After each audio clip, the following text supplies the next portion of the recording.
para que o Senhor possa, Senhor, transbordar através dele, Senhor, o teu Espírito sobre nós.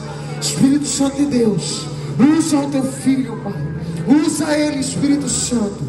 Assim nós te pedimos e te louvamos, crendo, Pai. Existe uma atmosfera do céu neste lugar, cara. E eu não vou perder tempo me apresentando, cara. Aleluia! Nunca foi sobre mim, nunca foi sobre nós. Isso! Aleluia! O que eu tenho pra falar pra vocês hoje, cara, é simplesmente algo que pode mudar a tua história. Mas eu não falo mudar a sua vida financeiramente. Se você quiser sentar, você pode se sentar. Eu não falo de mudar a sua vida no estado que você se encontra, do seu salário, as suas condições financeiras. Eu falo de um poder que existe na mensagem do Evangelho de Cristo. Paulo diz: eu não me envergonho do Evangelho de Cristo, porque ele é o poder de Deus para a salvação de todo aquele que nele crê. E Jesus começou a falar comigo nessa tarde sobre o que eu falaria para vocês hoje aqui. E a primeira pergunta que eu faço para vocês: quantos aqui esperam um avivamento? Levanta a mão. Nós sabemos que nós estamos vivendo os últimos dias da igreja. Nós sabemos que se nós não formos a última geração, nós somos uma das últimas gerações. E o Senhor tem falado comigo nos últimos dias sobre uma palavra, sobre uma mensagem.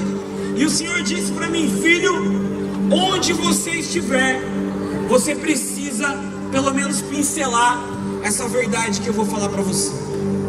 E Jesus começou a trazer algumas coisas no meu coração, e eu quero compartilhar isso com você rapidamente. Eu vou ser muito breve, muito sucinto, mas eu tenho certeza que depois de hoje a sua vida não será a mesma. Aleluia! Nós, como igreja brasileira, nós aguardamos ansiosamente que Jesus derrame um avivamento e desperte sua igreja. Amém? Amém! Nós estamos aguardando uma promessa que foi feita para a nossa geração, de que nós viveríamos o maior mover de Deus de toda a história. A Bíblia diz em Atos capítulo 2 que, cumprindo-se o dia de Pentecostes, estavam todos reunidos no mesmo lugar, e de repente, como o som de um vento impetuoso, encheu a casa onde eles estavam assentados, e foram vistos por eles línguas repartidas como que de fogo, os quais pousavam sobre cada um deles. E a Bíblia diz que todos foram cheios do Espírito Santo. E Pedro, naquela empolgação do momento, Pedro diz: está se cumprindo o que fora dito pelo profeta Joel, no capítulo 2, versículo 28. E acontecerá nos últimos dias que eu derramarei do meu Espírito sobre toda. Os vossos filhos e as vossas filhas profetizarão, os vossos velhos terão sonhos, os vossos jovens terão visões, e até sobre os servos eu derramarei do meu Espírito. Aleluia! Joel profetiza, e Pedro liga a profecia de Joel com aquilo que ele estava vivendo. Na mensagem de arrependimento da igreja primitiva com Pedro, mais de 3.000 almas se rendem a Jesus. E o que acontece ali? Acontece a fundação da igreja de Cristo. Se prepare agora, que agora vem chupuroso. Aleluia!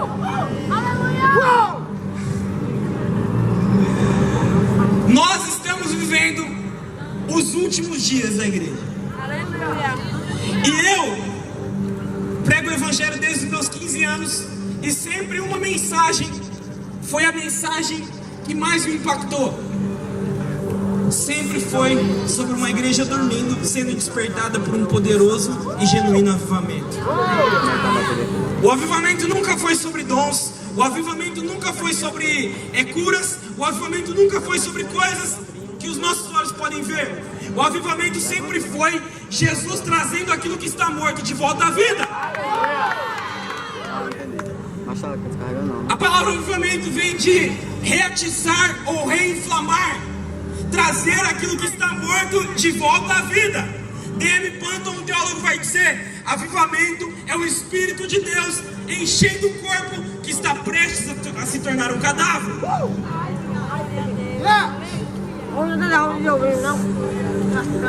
E baseado em tudo isso que eu estou trazendo aqui para você, eu sempre orei por avivamento, eu sempre clamei por avivamento, eu sempre estudei sobre avivamento. A minha vida inteira foi em torno disso. Mas um dia Jesus olhou para mim e disse assim: Jair, para que vocês desejam avivamento? Eu falei: Jesus, como assim? Sim, por que vocês querem avivamento? Qual é o propósito do avivamento? Aonde vocês querem chegar com o avivamento? Eu falei: Jesus, eu quero que o mundo seja tocado, que o mundo seja transformado. E Jesus me disse: se eu quisesse restaurar o mundo, vocês nem precisavam vir para o céu. E Jesus me disse uma frase, e eu escrevi essa frase, e eu coloquei essa frase no meu livro. E essa frase vai basear aquilo que eu vou falar nos próximos minutos. Jesus disse para mim: Jair, todo avivamento que não aponta para minha volta é um avivamento inútil.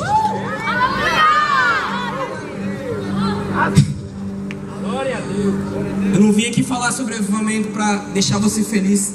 Eu vim aqui para falar de avivamento, para falar que Jesus está voltando para buscar uma noiva limpa, lavada e remida no seu sangue.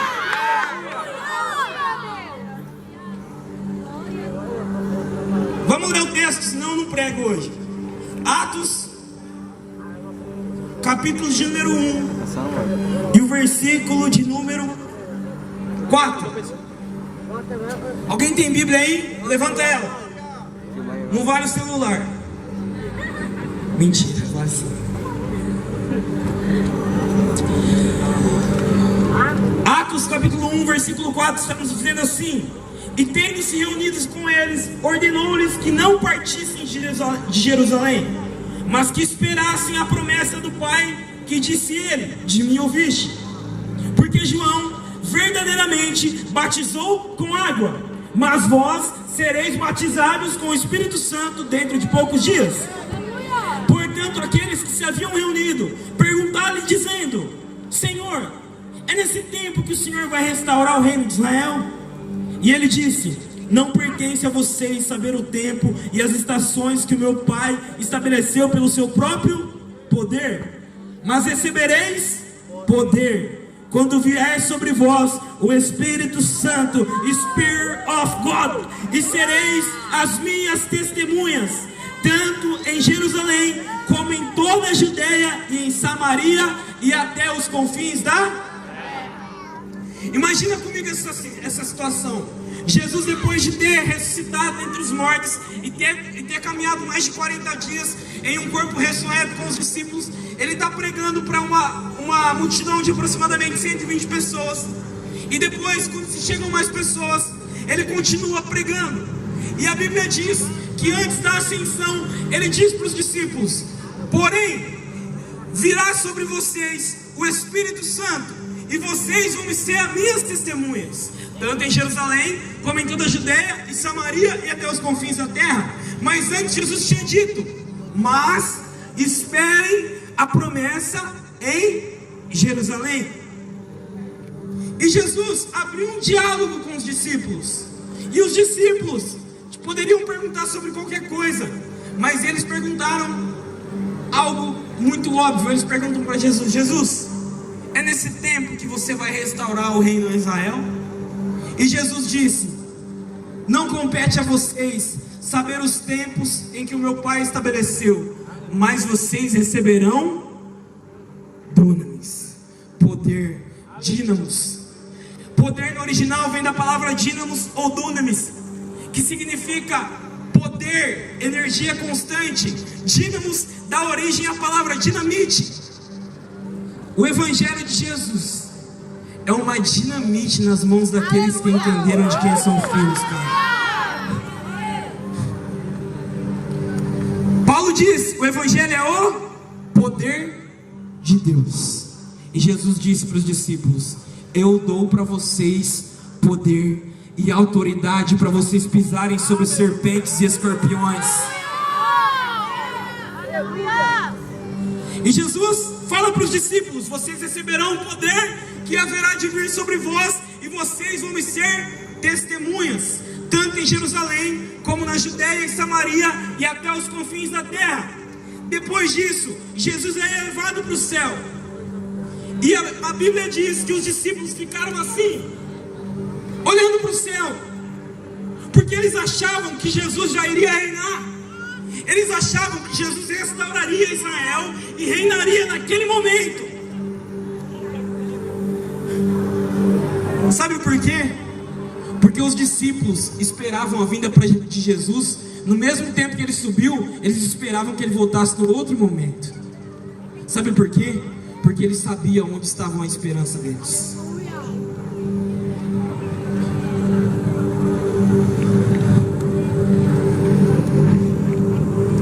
Sabe por que eles ficavam olhando para o céu?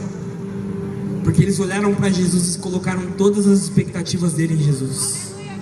Eles não queriam viver em um mundo caído, em um mundo corrompido, porque eles tinham do lado deles nada mais, nada menos do que o noivo, o Messias aguardado, aquele que era, que é e há de vir, e um dia haverá de voltar para buscar uma igreja limpa e lavada no seu sangue. Eles esperavam a vinda de Jesus para aquele momento. Eles não falaram para Jesus: não, Jesus, sobe aí, deixa a gente conquistar algumas coisas, deixa a gente conquistar alguns reinos, deixa a gente fazer algumas coisas, depois você volta. Deixa eu casar primeiro, deixa eu arrumar um namorado primeiro, depois você volta. Deixa eu casar primeiro, deixa eu saber o que é casar. Meu filho, o que é o casamento da terra comparado com o casamento do céu? Ele prometeu que ele vai casar com uma noiva limpa e lavada no seu sangue, cara.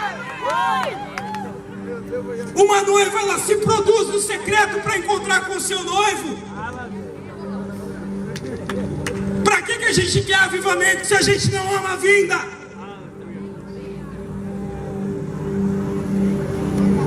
Os discípulos entenderam que existia algo maior do que a vida deles. Eles entenderam que a vida deles não era nada comparada às riquezas do conhecimento de Cristo. Jesus está despertando hoje pessoas aqui que não vão amar somente avivamento, vão amar o avivamento como um meio para a volta de Jesus, que é o fim. Tem alguém queimando por Jesus aí? E nunca foi novidade que os discípulos entregaram a sua vida acima de qualquer coisa. Paulo, quando escreve para a igreja de Tessalônica, ele diz: eu quero que vocês, irmãos, não sejam ignorantes a respeito daqueles que dormem no Senhor. Aí Paulo escreve: porque dada a palavra de ordem, o mesmo Senhor descerá do céu com alarido e voz de arcanjo. Se liga nisso. Paulo olha e disse assim: o mesmo Senhor descerá do céu com alarido e voz de arcanjo. Aí ele disse assim: os que morreram em Cristo ressuscitarão primeiro. Aí ele fala assim: depois vocês... Não, ele não fala vocês, sabe o que ele fala? Depois nós, os que ficarmos vivos. Ele estava dizendo: eu me incluo no arrebatamento, porque eu espero que Jesus volte amanhã. Não existe restauração do mundo. O que existe é uma igreja que brilha mais que a luz do sol do meio-dia, que transforma todos os setores onde ela passa. Igreja é a família, carral de Deus que nós estamos nos tornando. E hoje, quantos aqui estão tristes com as tragédias que têm acontecido no Brasil? Levanta a mão. Deixa eu te falar uma coisa. Isso tem assustado nós. Isso tem nos entristecido. Mas eu quero dizer para você que o maior sinal que Jesus está voltando nunca foi sobre as tragédias, embora as tragédias façam parte de um processo. Jesus disse: haverá fome, pestes, rumores de guerras. Mas quando vocês verem isso acontecendo, sabei que está próximo o verão. E Jesus disse: não passará essa geração sem que todas essas coisas aconteçam. Porém, Paulo deixa uma receita. Efésios 3:10, ele diz: agora, pois, por intermédio da igreja, os principados e potestades conhecerão a multiforme sabedoria de Deus. Sabe por quê? Porque enquanto o mundo caminha para a destruição, enquanto o mundo caminha para suas tragédias, enquanto o mundo está perdido, enquanto uma geração está morrendo, tem outra geração sendo levantada. Enquanto uma geração está caindo, tem outra geração sendo levantada. E essa geração está dizendo: Maranata, a hora vem, Senhor Jesus.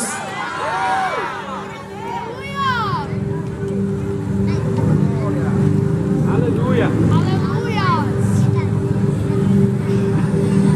E quando nós dizemos Maranata, a hora vem, Senhor Jesus, nós não estamos nos esquecendo do mundo. Nós estamos apenas cumprindo o que Jesus disse: estejam preparados, porque um dia Ele vai voltar. Ele vem revestido de glória, e a Bíblia diz que todo olho o verá. E depois que Jesus está discursando para os discípulos, e os discípulos estão olhando para cima, eles ficaram muito tempo olhando para cima, e precisou vir 2 anjos e olharam para eles e disseram: varões galileus, por que vocês estão olhando para o céu? Esse mesmo Jesus que viveu entre vocês, Ele haverá de voltar, assim como para o céu vocês viram Ele ir. Glória a Deus. Eu não quero avivamento para restaurar o mundo, eu quero avivamento para me encontrar com Jesus. Gregório McNulty, pouco antes de morrer, perguntaram para ele: Greg, o que você deseja? Ele disse: eu desejo a morte. Eu quero ver Deus. Aleluia. Sabe por quê? Porque ele entendeu que não era sobre um avivamento para restauração de nada, era sobre um avivamento que aponta e apressa a volta de Jesus. Aleluia. O que é a nossa vida perto do Evangelho?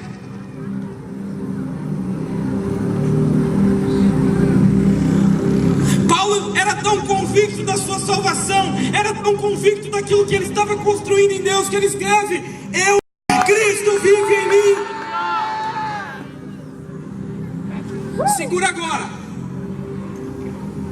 Para que Jesus volte, é necessário que haja antes um derramar.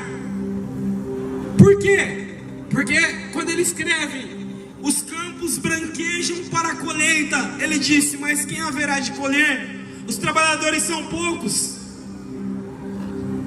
Mas nessa última hora da igreja aqui na terra, os trabalhadores serão levantados com muita autoridade no nome de Jesus, cara. Aleluia. Eu oro para que aqui se levantem trabalhadores.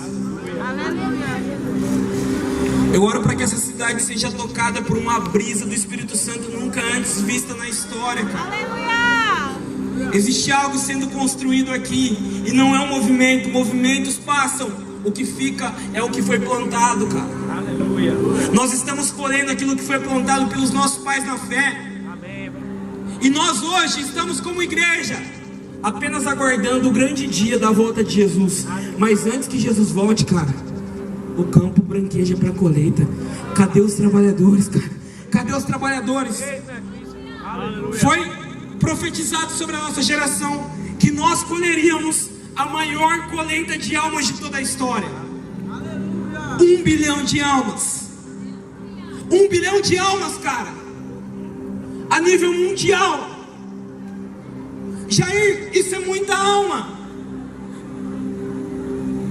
Se você não conhece o poder do Evangelho, para você é muita, cara. Existem mais de 3 bilhões de pessoas que talvez até conhecem Deus, mas nunca conheceram Jesus. E uma igreja está sendo preparada para anunciar a volta de Jesus, cara. Aleluia. Hoje aqui, Jesus está olhando para corações que estavam aguardando o avivamento. Só que você mudou o seu conceito hoje.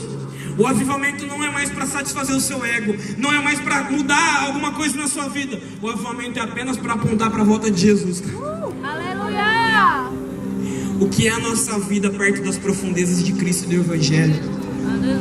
Alguém viu a história do missionário John dos Estados Unidos, que foi morto em uma ilha de índios canibais? Vocês viram essa história?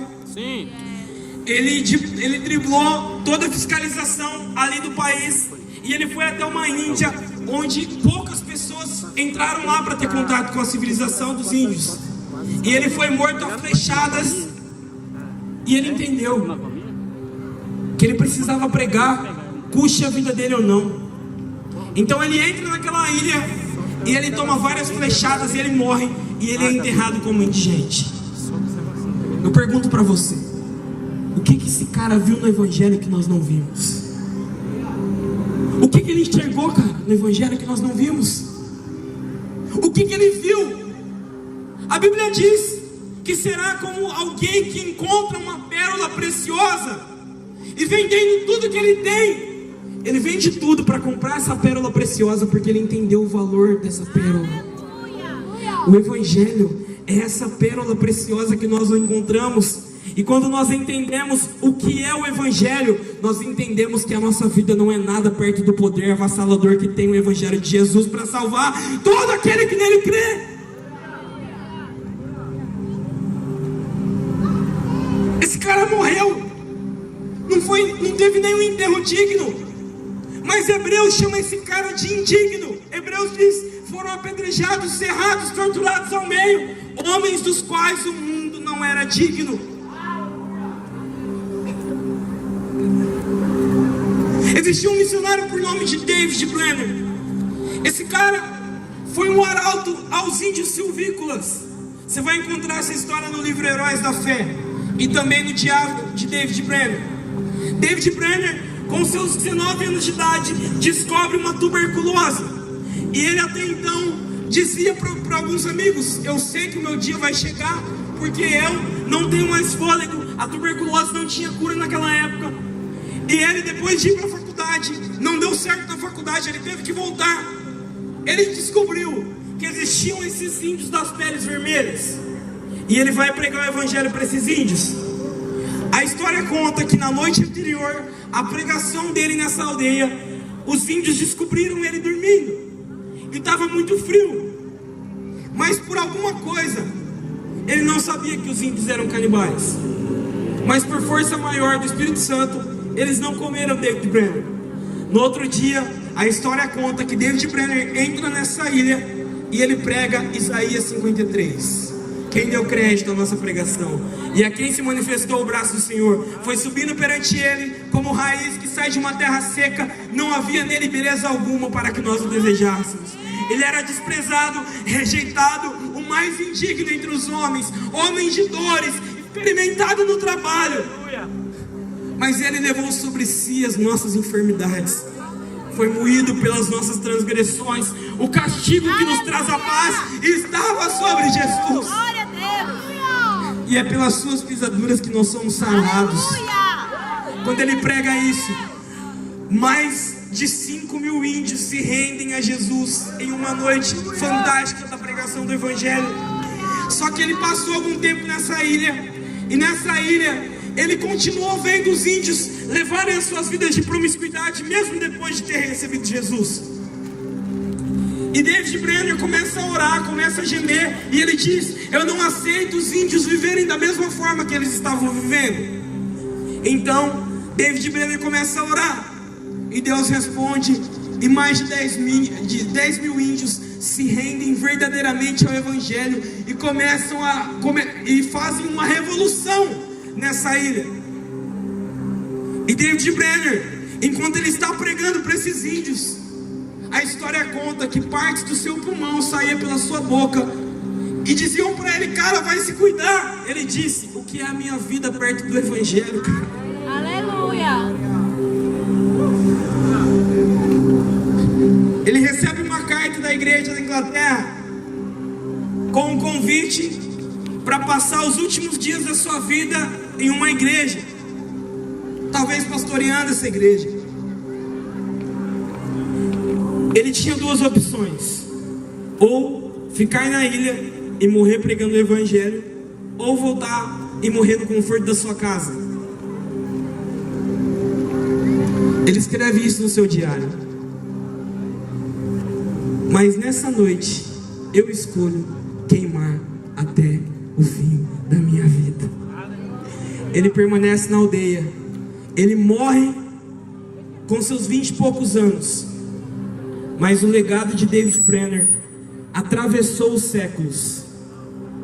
Sabe quem que era o sogro de David Brenner? Jonathan Edwards, um dos maiores pregadores de toda a história.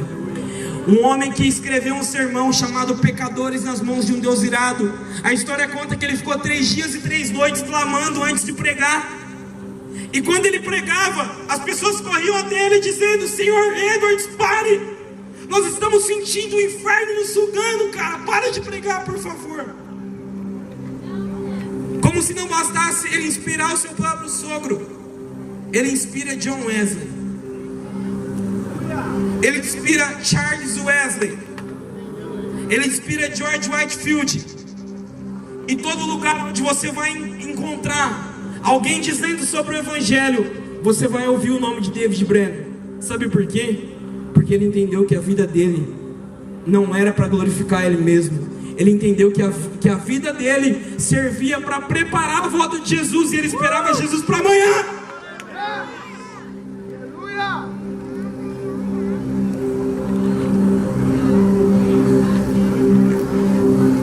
Nós estamos construindo exatamente o que aqui na terra, cara? Qual é a nossa entrega? O que tem impulsionado o nosso coração a olhar para Jesus e encontrar nele a nossa esperança, ou apenas alguém que pode resolver os nossos problemas?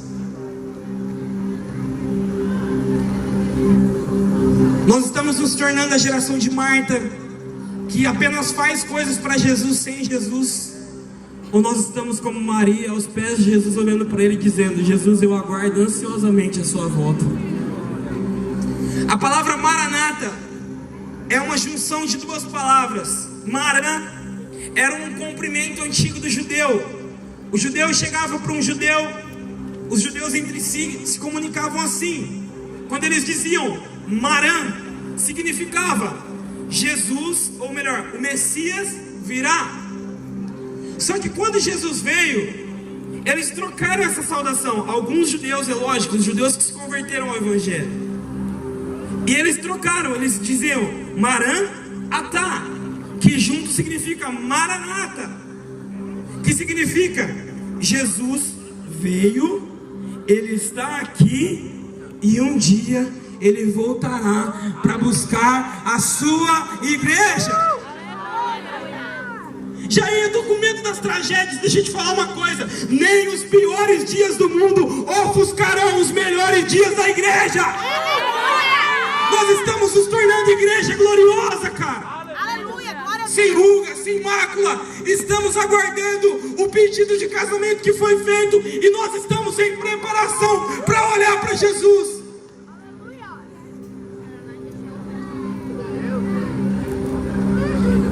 Eu não quero um avivamento para encher o meu ego. Eu quero um avivamento que aponte para Jesus. Aleluia.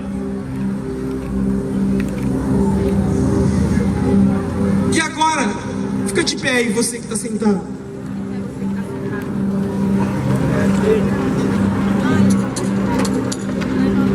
Vou fazer uma oração rapidamente. Não vou terminar, porque eu preciso fazer mais uma coisa. Mas é rapidinho, prometo. Erga a mão da pessoa que está do teu lado, ergue para cima. Repita comigo essa oração: Senhor Jesus, Senhor Jesus, eu te recebo como meu Salvador, e Senhor da minha vida. Obrigado pelo seu sacrifício na cruz. Abaixa a mão. Quem aqui fez essa oração pela primeira vez? Levanta a mão. 1, 2, 3, 4, 5, 6, 7, 8, 9, 10, 11, 12. Não dá pra contar. Vem pra frente, você que fez a oração pela primeira vez. Estourou.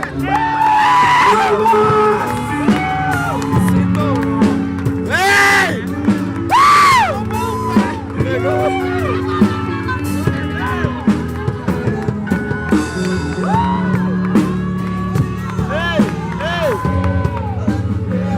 Tem mais chuva. E essa chuva foi derramada nos dias dos apóstolos. Essa chuva era chamada de chuva temporã. É um acontecimento que acontece em Israel até hoje. O que foi essa chuva? Ela usou os apóstolos para realizar prodígios e maravilhas. Porém, existe mais uma chuva que ainda não foi derramada sobre a terra. Essa chuva se chama chuva serôdia. O que é essa chuva? É uma chuva que vai capacitar a igreja do século 21 para pregar as boas novas.